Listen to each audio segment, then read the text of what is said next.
Equinox Télévision, au-delà de l'image, nous rendons compte.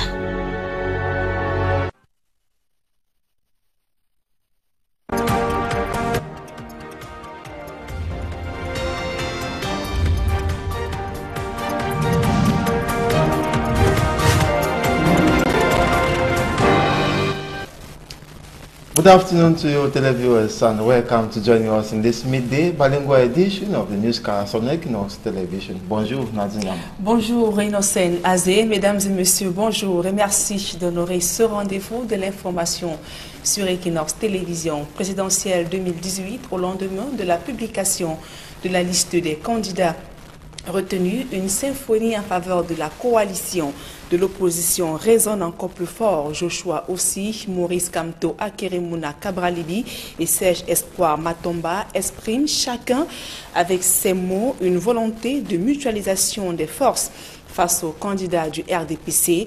La singularité de ces appels et points de vue sont exprimés sur les réseaux sociaux. Évocation dans ce reportage de Donald Brice Kamga. Au stade actuel, Kabralibi apparaît comme le candidat dont la position au sujet de l'alliance de l'opposition est la plus clairement exprimée. Quelques minutes après la validation de son dossier par le Conseil électoral de l'Échéance Cameroun, le candidat du parti Univers propose la formule de la désignation par les pairs pour trancher les tergiversations et obtenir un candidat consensuel pour l'opposition le 7 octobre prochain. Je suggère, pour qu'on mette un terme à toutes ces supputations autour de la coalition, qu'entre nous, 8 candidats, nous procédions à un vote interne, à une primaire interne. Chacun prend un bout de papier, il écrit le nom du candidat autre que lui qu'il pense qu'il peut être le leader de cette coalition. Si jamais c'est fait, celui qui sort de là, nous le soutenons tous, nous nous battons pour qu'il soit élu. Mardi soir, quelques heures après la confirmation de sa candidature par l'ECAM, Maurice Kamto publie un message concomitamment en français et en anglais sur ses comptes Facebook et Twitter. Dans le texte d'une dizaine de lignes, le candidat du MRC postule que le scrutin du 7 octobre prochain offre l'occasion au Cameroun de se moderniser et d'assurer son rayonnement international. J'ai besoin de vous, de la force et de la mobilisation de tous les Camerounais. Rien ne se fera sans vous. Avec l'énergie et la puissance des forces du changement rassemblées, je vais marquer le pénalty historique. Mon pied ne tremblera pas, conclut le président du MRC. Toujours mardi, quelques heures après la sortie de l'ECAM, Joshua aussi rappelait le combat du Social Democratic Front pour des élections libres et transparentes au Cameroun. En français et en anglais, sur ses comptes Facebook et Twitter, le candidat du SDF s'est dit prêt à assurer sa victoire et celle du peuple pour une nouvelle ère au Cameroun au soir du 7 octobre prochain. Ce travail se fera dans l'union des forces du changement, un rassemblement de ceux qui ne prétendent pas mendier la paix, mais prêts à agir pour cette dernière, écrit le vice-président candidat qui est particulièrement actif avec ses followers. Sur Twitter comme sur Facebook, Maître Akeremouna estime que le peuple a la priorité. Celui-ci réclame la coalition, écrit le candidat du Front populaire pour le développement, qui invite les autres leaders lui aveugles à construire la mutualisation des forces de l'opposition. Crise anglophone, plusieurs responsables d'administration publique ont déserté leur lieu de service. C'est difficile pour les populations d'avoir accès aux services de qualité dans cette délégation. Et pour mettre de l'ordre, le préfet de la Mémé a effectué une visite inopinée au cours de laquelle il a sommé ses responsables à regagner leur service sous peine de sanction. Le reportage de Sylvestre Zangaou. Suite aux plaintes des usagers des services publics du département de la Mémé qui font face à l'absence des personnels et des responsables dans plusieurs délégations, le préfet de la Mémé, Chamberlain Toundon, a entrepris d'effectuer une descente inopinée.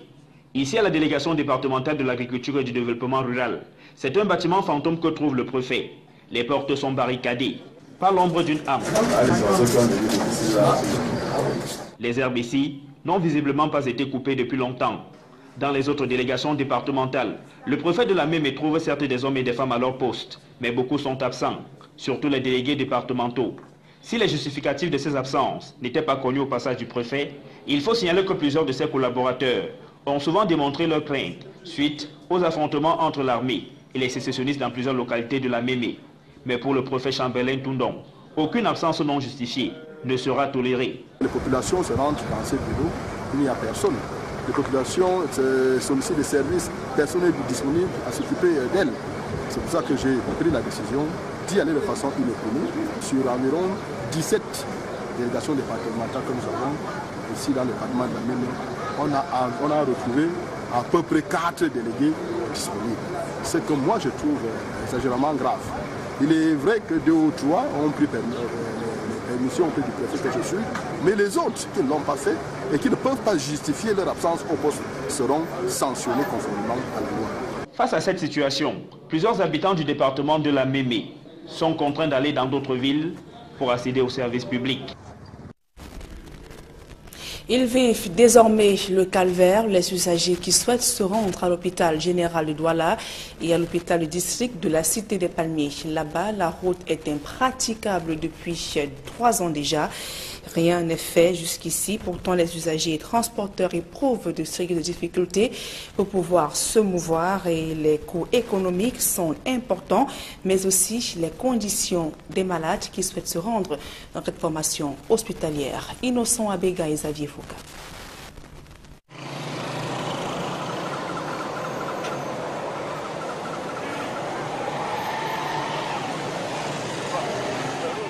Ici, au lieu d'y entrer au hôpital général, de même qu'à son entrée principale, les conducteurs ont besoin de beaucoup de manœuvres pour effectuer le parcours.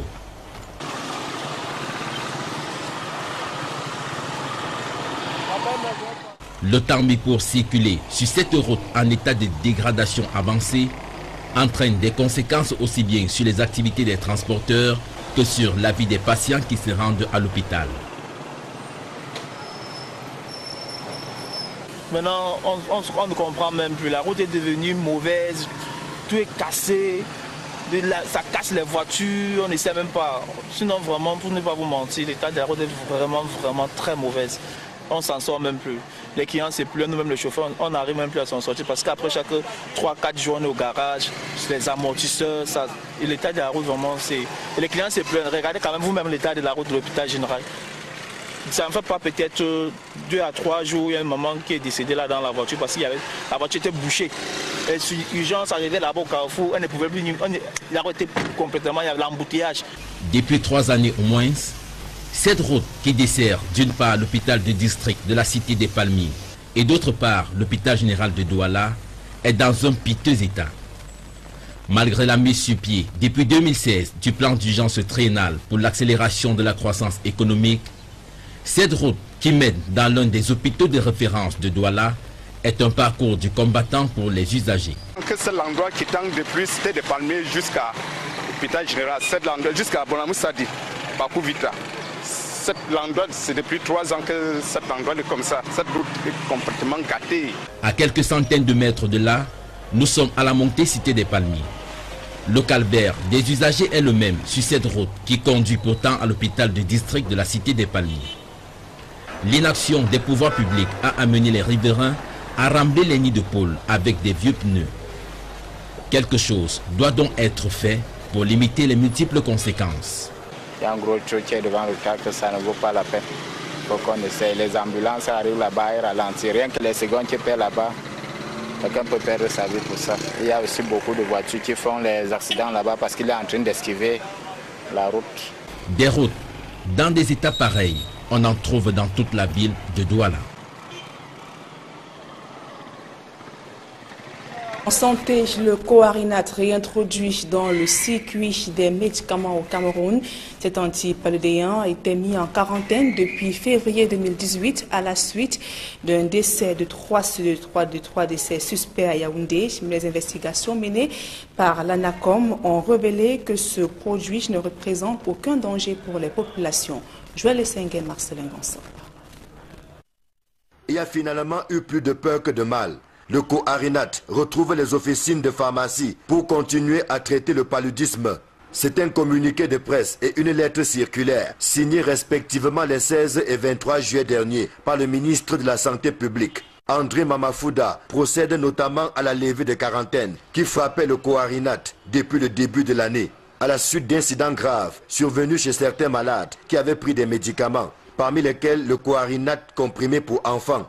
Mais les investigations et analyses prescrites par le gouvernement ont évacué toute incrimination de ce produit. Avant même de la mise en quarantaine de coarinate, il avait été établi par l'ordre des pharmaciens qui s'est regroupé de manière urgente que coarinate n'était pas à l'origine du décès de l'enfant à la Fondation Chantal Biya. Et le ministre, dans son communiqué rendu public en janvier 2018, a établi que le décès de l'enfant à la Fondation ainsi que ceux occurrus au mois de décembre n'était pas dû à coarinate et que c'était dû à un méningocoque, donc une bactérie qui est très virulente en saison, surtout en saison sèche.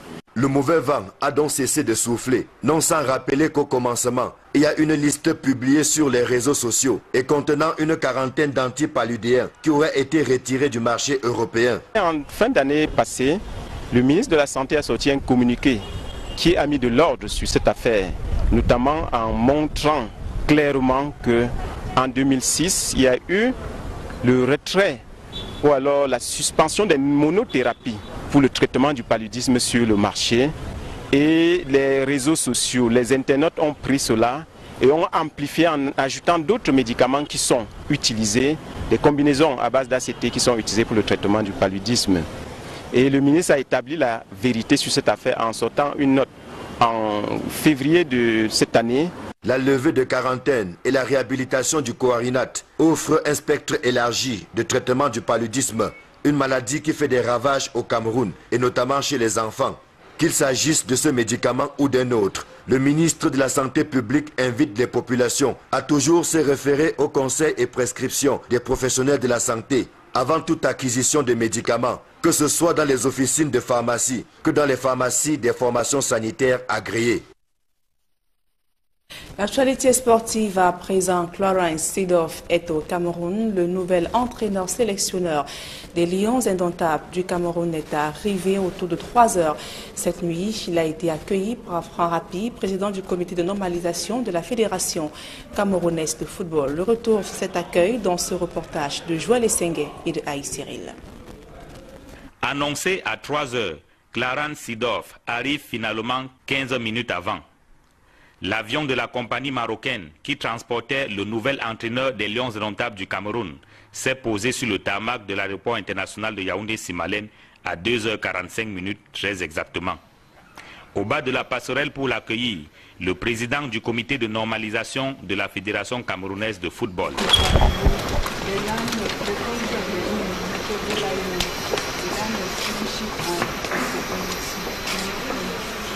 Souris aux lèvres, Clarence Seedorf, qui ne fait pas de déclaration pour l'instant, est visiblement ému et content de fouler pour la première fois le sol camerounais. Après un petit échange au salon d'honneur avec le président du comité de normalisation, Seedorf prend ensuite la route de l'hôtel Hilton de Yaoundé sous escorte des forces de sécurité où il va loger en attendant l'arrivée de Patrick Kluivert, son adjoint sur le banc de touche des Lions indomptables du Cameroun. À présent, ce publie reportage. Plus de 300 jeunes au service du rajeunissement de la force de production du cacao. Ils ont reçu le parchemin de fin de formation hier à Yaoundé au cours du lancement de la 6e édition du Festi Cacao. Reportage. Dans cette salle, plus de 300 jeunes qui portent désormais sur leurs épaules l'avenir de la filière cacao. Ils font partie de la 2e cuvée du programme New Generation du Conseil interprofessionnel du cacao et du café. Aujourd'hui, nous avons 351 jeunes. Au départ, il faut le rappeler, c'était 562. Nous n'avons plus que 351 parce qu'il y a eu entre-temps des désistements, des cas de décès, mais surtout des cas de radiation. Parce qu'en fin de compte, ce que l'interprofession vise, c'est l'excellence. Ce n'est pas primer ou primer, mais c'est primer vraiment les personnes qui le méritent. Des jeunes suffisamment outillés pour donner à la filière la force dont elle a besoin, dans le contexte actuel marqué par le vieillissement du verger et des producteurs. Actuellement, j'ai 2 hectares que j'ai mis en place avec une pépinière.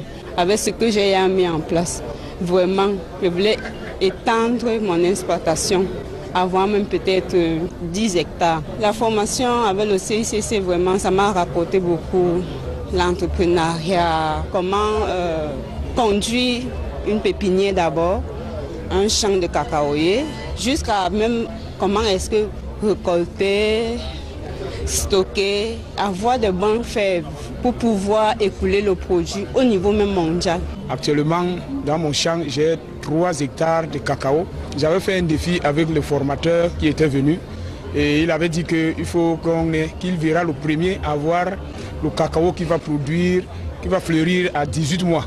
Heureusement, dans notre groupe, mon champ a été le premier champ qui a fleuri à 18 mois. C'est donc une nouvelle dynamique que le CICC insuffle à la filière à travers le programme New Generation, vieux de 5 ans, et dont l'objectif, au-delà de la formation, est de faire de ces jeunes de véritables entrepreneurs agricoles. Nous devons persévérer dans cette direction parce que quand on a lancé l'opération New Generation, j'avoue qu'on ne savait pas ce que ça allait donner. On voit aujourd'hui que les jeunes sont intéressés. Comme vous le savez, nos producteurs ont déjà un certain âge. Il fallait renouveler. Nous n'allons pas les laisser parce qu'ils sont sortis de l'école. Nous allons continuer à les aider, à leur montrer la voie, même si ils ont déjà pratiqué en créant leur propre plantation. Je crois qu'il faut maintenir le cap. En présidant la remise des attestations, le ministre du Commerce n'a pas manqué de saluer l'heureuse initiative du CICC, non sans inviter les nouveaux lauréats à tirer avantage de la formation reçue afin de relever la filière cacao. Cette mue est à inscrire au crédit et par-delà les hautes orientations du gouvernement, au crédit du CICC à travers son programme New Generation et au crédit des jeunes de plus en plus nombreux qui adhèrent à ce programme. Chers jeunes du programme New Generation, le gouvernement vous félicite et vous encourage à persévérer et aller jusqu'au bout. Roland Kouemen, ancien président mondial de la Jeune Chambre internationale, est allé dans le même sens à travers sa communication dont le thème portait sur la motivation et l'engagement pour le changement. Faire la cacaoculture autrement.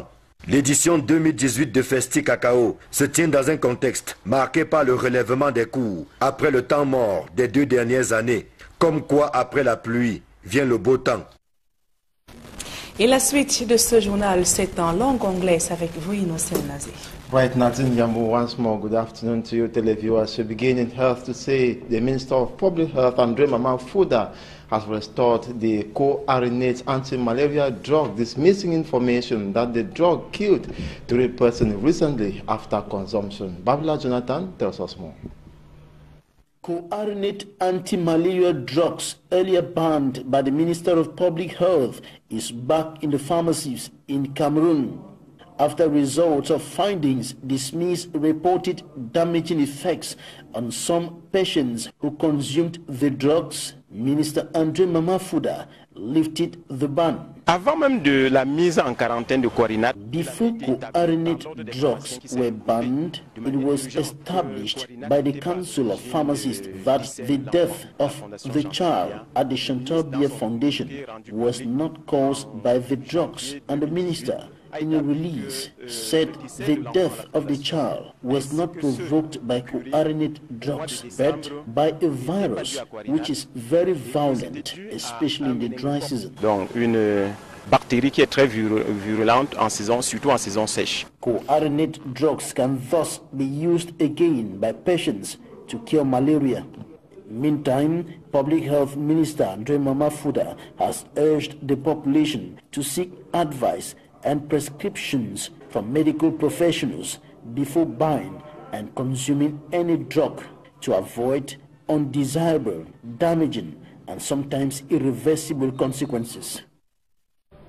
And in politics, reactions continue to stream in after the publication of the final list of candidates to take part in the October 7, 2018 presidential election. One of the candidates, Jean-Blaise Gouet, whose file was rejected alongside 27 others, was now says he will support the candidacy of incumbent President Paul Biya of the ruling CPDM party. He was speaking yesterday at the headquarters of the PMCC to our reporter, for me, Armstrong Sana. This report. After the publication of the list of candidates retained to run for the October 7 presidential election, some candidates whose files were rejected are yet to understand why their files were disqualified. Jean-Blaise Guet of the Patriotic Movement for Change in Cameroon is one of them. I don't know the reason because I didn't get back the file. But one thing is sure, that since the President Paul Biya has submit again his candidacy, for me, he has all that can make him to become an ex-president. He said what could have been the only reason for his file to be rejected was the fact that it was deposited with 250 signatures instead of the previewed 300 by the law in Cameroon. However, 50 signatures were later added to the initial number, making it 300. We had about 250 signatures, and from that period up to now, we got all. So our file is now complete. Not aware of why he was disqualified from the race to Eto'o Di, Jean-Blaise Guet says he has no plan to petition the Constitutional Council. Why going to Conseil Constitutionnel?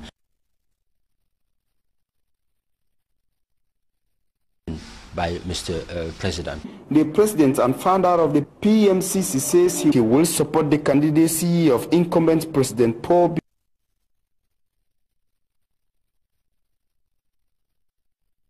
2011 presidential election.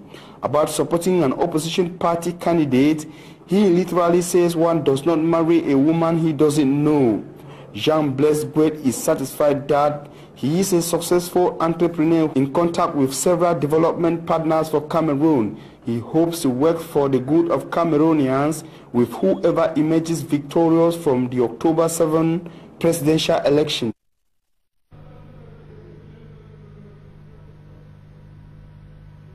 And the wish for a coalition by some candidates who will be standing for the October 7 presidential election is boiling on social media. Unlike their supporters, the candidates believe that powers must change hands if all 8 candidates merge together to kick out President Paul Biya. You have details in this report.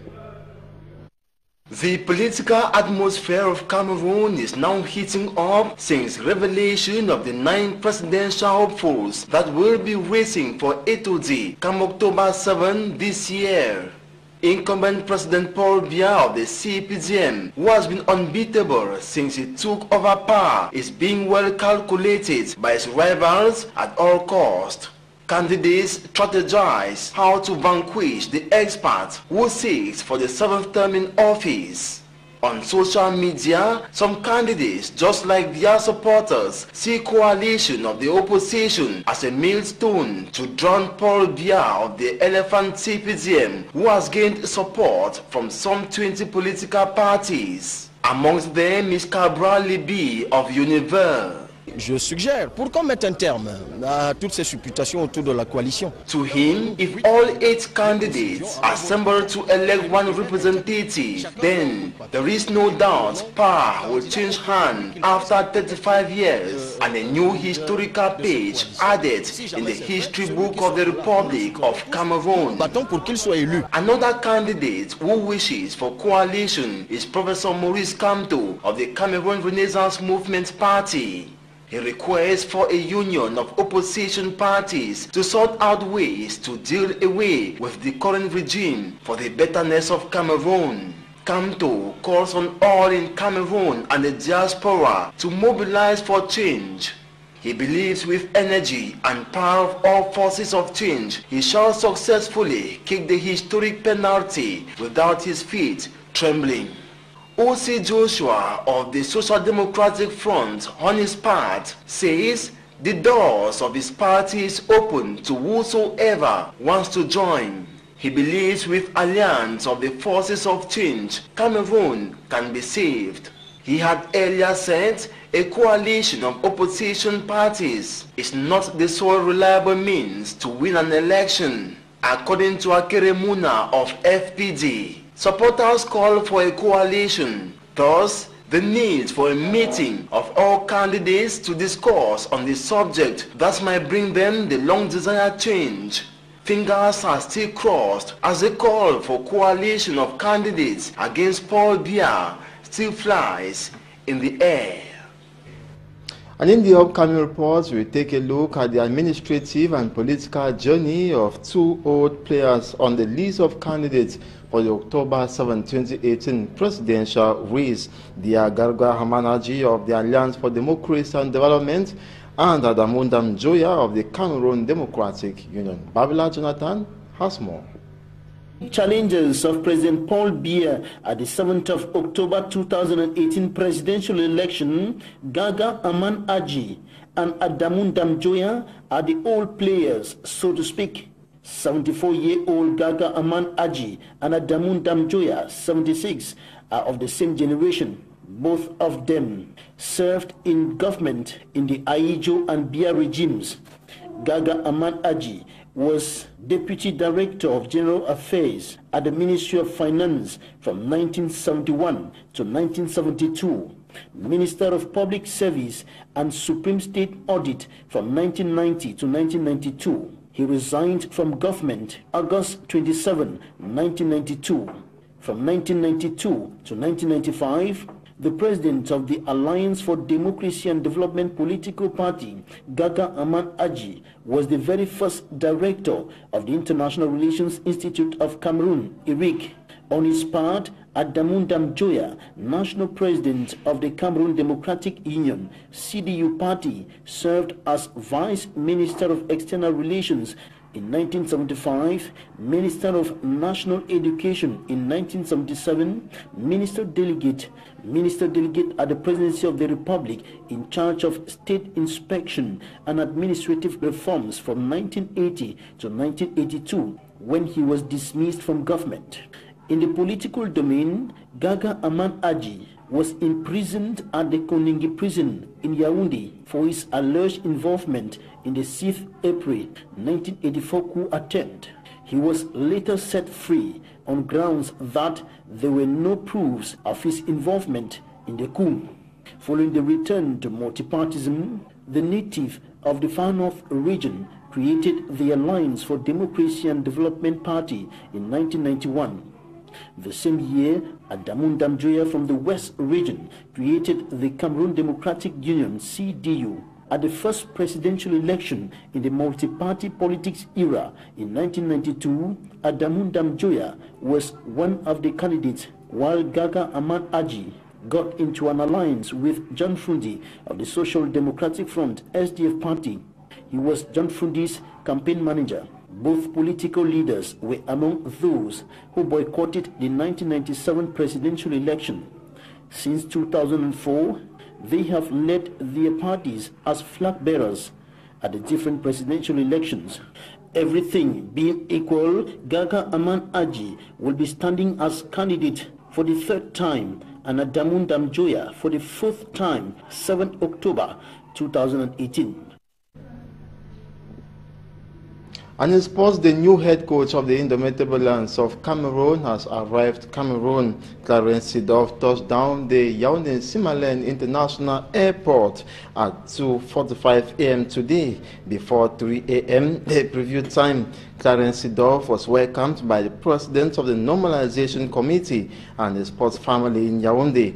The 4 times Champions League winner was accompanied to the Hilton Hotel, where he lost shortly after his arrival. The Dutch football legend and coach is due to meet with sport officials this day in the nation's political capital, Yaoundé, and officially take up the coaching job. And the 3rd CAF inspection mission in Cameroon continue evaluating sport infrastructures to host the 2019 AFCON under construction and rehabilitation. The CAF delegation is in Bafoussam West region today to evaluate sport infrastructures to host the pool of the tournament. They arrived at Bafoussam this morning after inspecting infrastructures in Garoua. It should be noted that works are set to be advancing in the already visited cities of Garoua and Yaoundé. And that does it for this midday bilingual edition of the newscast on Equinox Television. Thanks for watching. Another newscast comes up at 4 p.m. Nadine Yamou, have a nice day at 4 p.m. Merci Innocent Azé. Mesdames et messieurs, c'est la fin de ce journal. Merci pour votre aimable attention.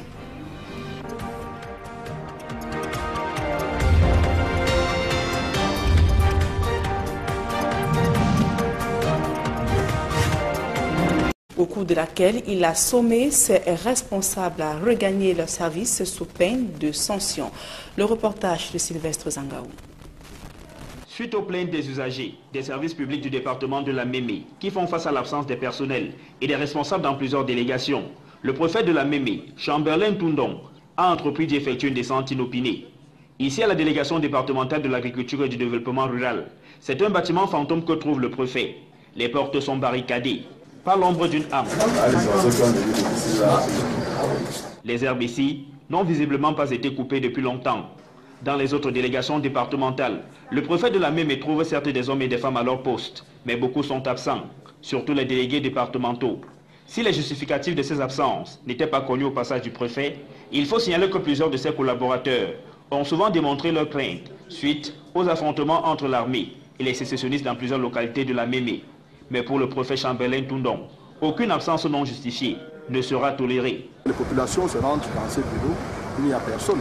Les populations sollicitent des services, personne n'est disponible à s'occuper d'elles. C'est pour ça que j'ai pris la décision d'y aller de façon inopinée sur environ 17 délégations départementales que nous avons ici dans le département de la Mémé. On a retrouvé à peu près 4 délégués disponibles. Ce que moi je trouve exagérément grave. Il est vrai que 2 ou 3 ont pris permission auprès du préfet que je suis, mais les autres qui ne l'ont pas fait et qui ne peuvent pas justifier leur absence au poste seront sanctionnés conformément à la loi. Face à cette situation, plusieurs habitants du département de la Mémé sont contraints d'aller dans d'autres villes pour accéder aux services publics. Ils vivent désormais le calvaire, les usagers qui souhaitent se rendre à l'hôpital général de Douala et à l'hôpital du district de la Cité des Palmiers. Là-bas, la route est impraticable depuis 3 ans déjà. Rien n'est fait jusqu'ici. Pourtant, les usagers et transporteurs éprouvent de sérieuses difficultés pour pouvoir se mouvoir et les coûts économiques sont importants, mais aussi les conditions des malades qui souhaitent se rendre dans cette formation hospitalière. Innocent Abega et Xavier Foucault.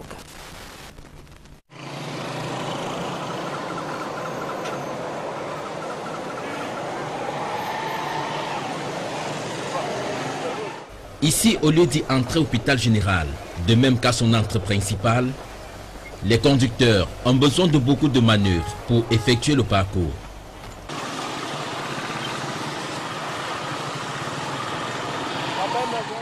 Le temps mis pour circuler sur cette route en état de dégradation avancée entraîne des conséquences aussi bien sur les activités des transporteurs que sur la vie des patients qui se rendent à l'hôpital.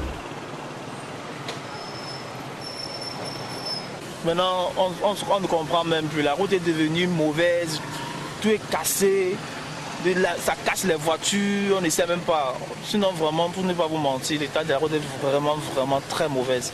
On ne s'en sort même plus.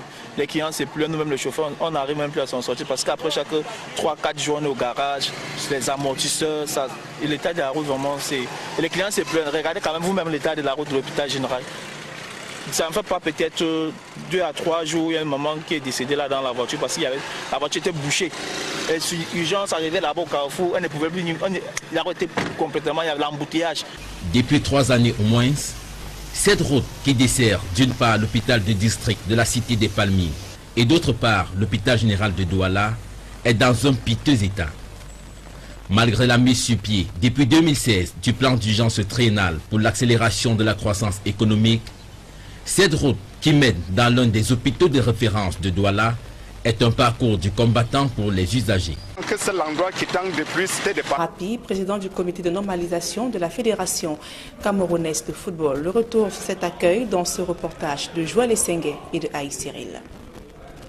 Annoncé à 3 heures, Clarence Seedorf arrive finalement 15 minutes avant. L'avion de la compagnie marocaine qui transportait le nouvel entraîneur des Lions indomptables du Cameroun s'est posé sur le tarmac de l'aéroport international de Yaoundé-Simalène à 2h45 très exactement. Au bas de la passerelle pour l'accueillir, le président du comité de normalisation de la Fédération camerounaise de football.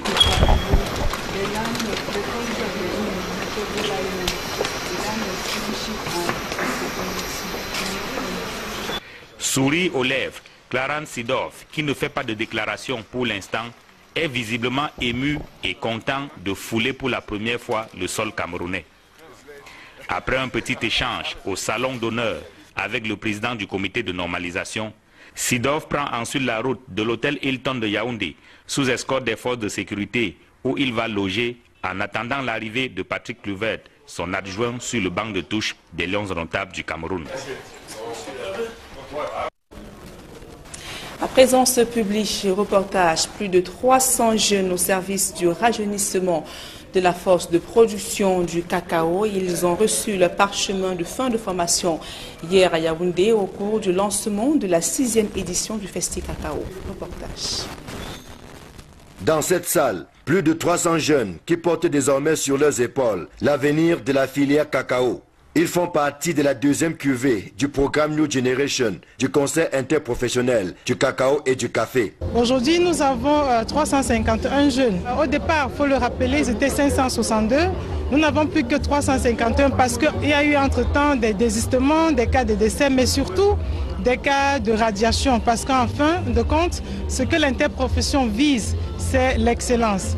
Ce n'est pas primer ou primer, mais c'est primer vraiment les personnes qui le méritent. Des jeunes suffisamment outillés pour donner à la filière la force dont elle a besoin, dans le contexte actuel marqué par le vieillissement du verger et des producteurs. Actuellement, j'ai 2 hectares que j'ai mis en place avec une pépinière.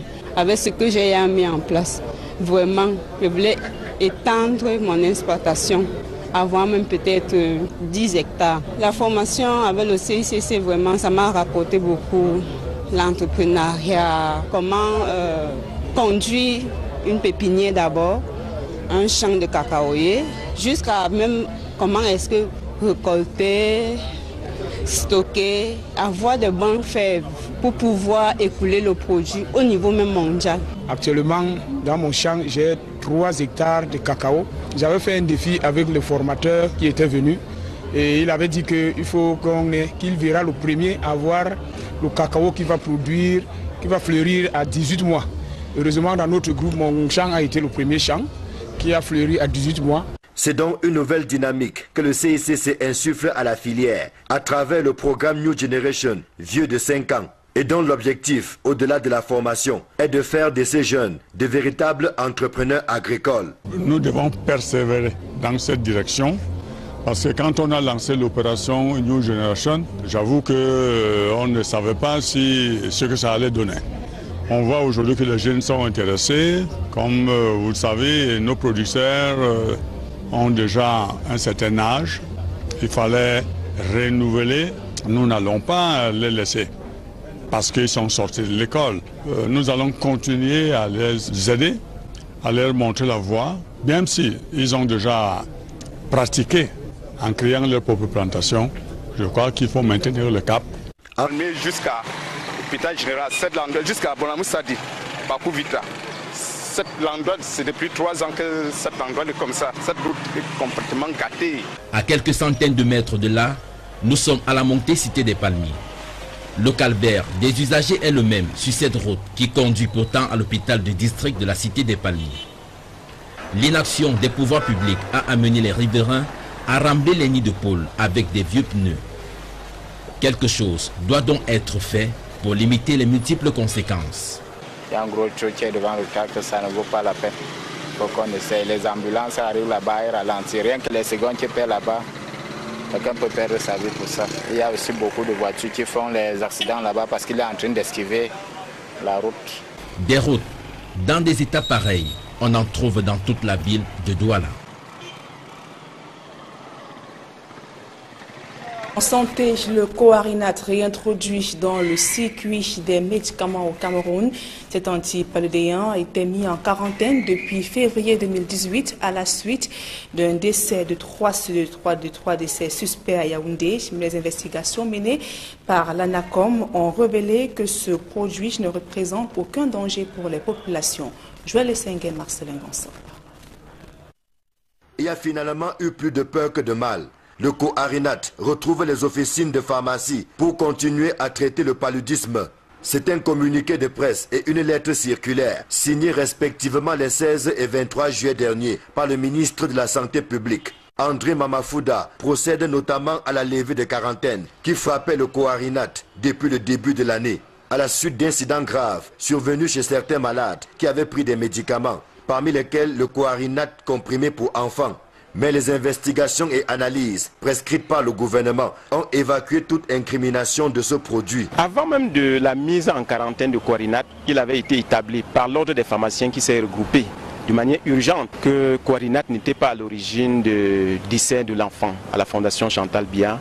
Et le ministre, dans son communiqué rendu public en janvier 2018, a établi que le décès de l'enfant à la Fondation ainsi que ceux occurrus au mois de décembre n'était pas dû à Coarinat et que c'était dû à un méningocoque, donc une bactérie qui est très virulente en saison, surtout en saison sèche. Le mauvais vent a donc cessé de souffler, non sans rappeler qu'au commencement, il y a une liste publiée sur les réseaux sociaux et contenant une quarantaine d'antipaludéens qui auraient été retirés du marché européen. En fin d'année passée, le ministre de la Santé a sorti un communiqué qui a mis de l'ordre sur cette affaire, notamment en montrant clairement qu'en 2006, il y a eu le retrait ou alors la suspension des monothérapies pour le traitement du paludisme sur le marché. Et les réseaux sociaux, les internautes ont pris cela et ont amplifié en ajoutant d'autres médicaments qui sont utilisés, des combinaisons à base d'ACT qui sont utilisées pour le traitement du paludisme. Et le ministre a établi la vérité sur cette affaire en sortant une note en février de cette année. La levée de quarantaine et la réhabilitation du Coarinat offrent un spectre élargi de traitement du paludisme, une maladie qui fait des ravages au Cameroun et notamment chez les enfants. Qu'il s'agisse de ce médicament ou d'un autre, le ministre de la Santé publique invite les populations à toujours se référer aux conseils et prescriptions des professionnels de la santé avant toute acquisition de médicaments, que ce soit dans les officines de pharmacie que dans les pharmacies des formations sanitaires agréées. L'actualité sportive à présent, Clarence Seedorf est au Cameroun. Le nouvel entraîneur sélectionneur des Lions indomptables du Cameroun est arrivé autour de 3 heures. Cette nuit, il a été accueilli par Franck. En présidant la remise des attestations, le ministre du Commerce n'a pas manqué de saluer l'heureuse initiative du CICC, non sans inviter les nouveaux lauréats à tirer avantage de la formation reçue afin de relever la filière cacao. Cette mue est à inscrire au crédit et par-delà les hautes orientations du gouvernement, au crédit du CCC, à travers son programme New Generation et au crédit des jeunes de plus en plus nombreux qui adhèrent à ce programme. Chers jeunes du programme New Generation, le gouvernement vous félicite et vous encourage à persévérer et aller jusqu'au bout. Roland Kouemen, ancien président mondial de la Jeune Chambre internationale, est allé dans le même sens à travers sa communication dont le thème portait sur la motivation et l'engagement pour le changement. Faire la cacaoculture autrement. L'édition 2018 de Festi Cacao se tient dans un contexte marqué par le relèvement des cours après le temps mort des 2 dernières années. Comme quoi après la pluie vient le beau temps. Et la suite de ce journal, c'est en langue anglaise avec vous, Innocent Nazé. Right, Nathan Yambo, once more, good afternoon to you, televiewers. We begin in health to say the Minister of Public Health, André Mamafouda, has restored the Coarinate anti-malaria drug, dismissing information that the drug killed 3 persons recently after consumption. Babla Jonathan tells us more. Coarinate anti-malaria drugs, earlier banned by the Minister of Public Health, is back in the pharmacies in Cameroon.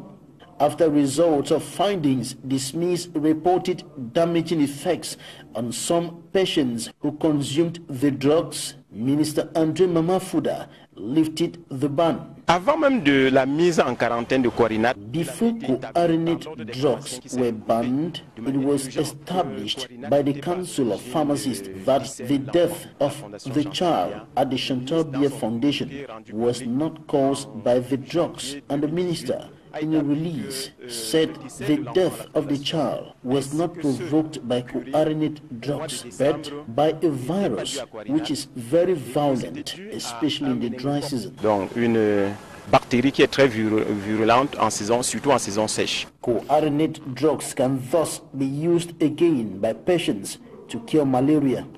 Meantime, Public Health Minister André Mamafouda has urged the population to seek advice and prescriptions from medical professionals before buying and consuming any drug to avoid undesirable, damaging, and sometimes irreversible consequences.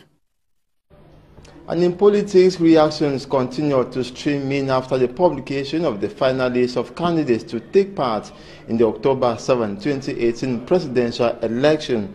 One of the candidates, Jean-Blaise Gouet, whose file was rejected alongside 27 others, was now says he will support the candidacy of incumbent President Paul Biya of the ruling CPDM party. He was speaking yesterday at the headquarters of the PMCC.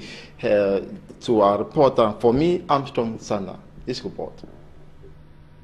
After the publication of the list of candidates retained to run for the October 7 presidential election, some candidates whose files were rejected are yet to understand why their files were disqualified. Jean-Blaise Gouet of the Patriotic Movement for Change in Cameroon is one of them. I don't know the reason because I didn't get back the file. But one thing is sure, that since the President Paul Biya has submit again his candidacy, for me. Nox Télévision, au-delà de l'image, nous rendons compte.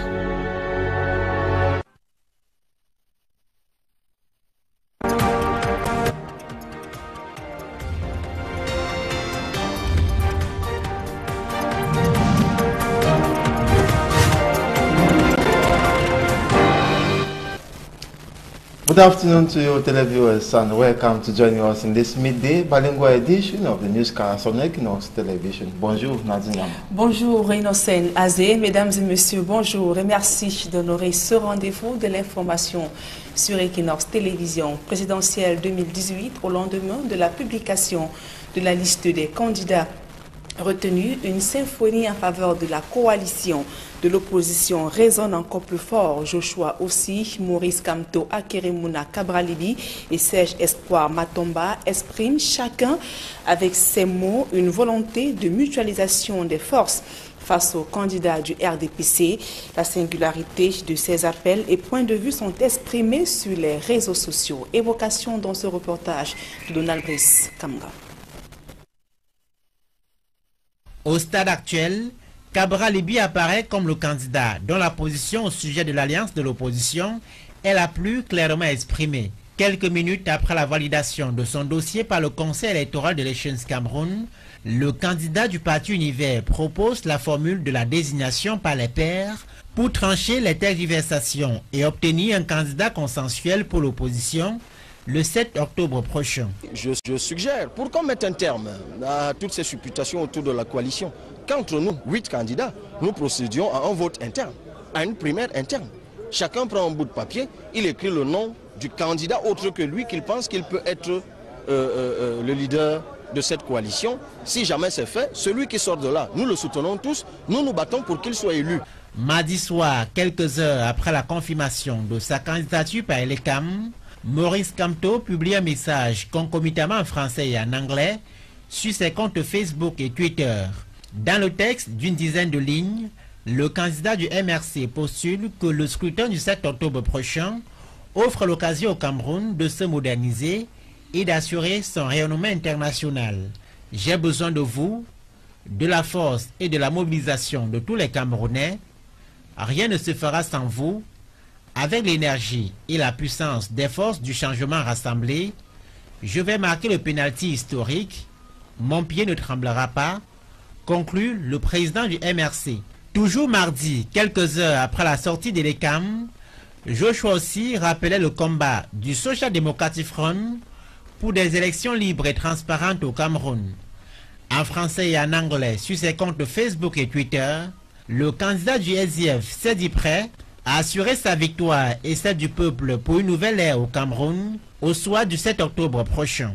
Ce travail se fera dans l'union des forces du changement, un rassemblement de ceux qui ne prétendent pas mendier la paix, mais prêts à agir pour cette dernière, écrit le vice-président candidat, qui est particulièrement actif avec ses followers. Sur Twitter comme sur Facebook, Maître Akeremouna estime que le peuple a la priorité. Celui-ci réclame la coalition, écrit le candidat du Front populaire pour le développement, qui invite les autres leaders lui aveugles à construire la mutualisation des forces de l'opposition.